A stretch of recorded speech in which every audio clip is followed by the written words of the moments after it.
நடிகரும் அரசியல்வாதியுமான சீமானுக்கும், நடிகை விஜயலட்சுமிக்கும் உள்ள பஞ்சாயத்து எப்போ தான் முடிவுக்கு வரும்னு தெரிய மாட்டேங்குது. போன வருஷமும் சில பஞ்சாயத்து ஓடிட்டு இருந்துச்சு. அதுக்கப்புறம் எனக்கு இது சம்மந்தம் இல்லை அப்படின்னு போயிட்டாங்க. இப்போ மறுபடியும் ஒரு பஞ்சாயத்து வந்திருக்கு. அதை பற்றி தான் நம்ம பார்க்க போகிறோம். இணைந்திருங்கள். அனைத்து தமிழ் உள்ளங்களுக்கும் அன்பு வணக்கங்கள்.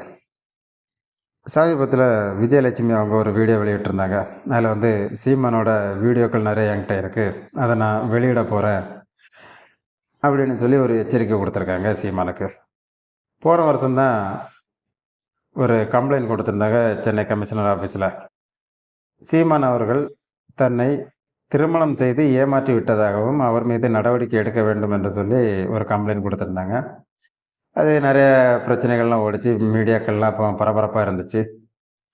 அதுக்கப்புறம் திடீர்னு நாங்கள் 2 பேரும் சமரசமாகிட்டோம், நானும் சீமான் மாமாவும் சமரசமாகிட்டோம். என்னால் இனிமேல் சீமானுக்கு எந்த தொந்தரவும் கிடையாது, நான் இனிமேல் பெங்களூரில் போய் செட்டில் ஆகிறேன் அப்படின்னு சொல்லி பெங்களூருக்கு போயிட்டாங்க அம்மணி. அமைதியாக போயிடுச்சுன்னு எல்லோரும் நினச்சிட்டு இருக்கிற நேரத்தில் இப்போ திடீர்னு புது பிரச்சனை கிளப்பியிருக்காங்க விஜயலட்சுமி அவங்க.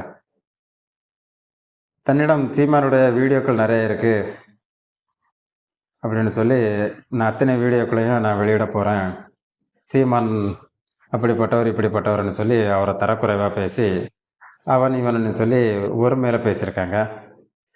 பத்தாததுக்கு சவுக்கு சங்கரோட மோசமான ஆள் சீமான்.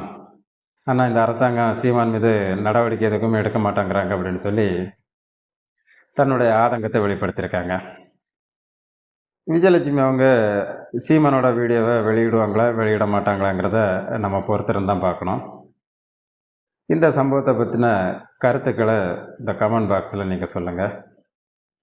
இது போன்ற செய்திகளுக்கு இணைந்திருங்கள் எம்டி தமிழுடன். நன்றி, வணக்கம்.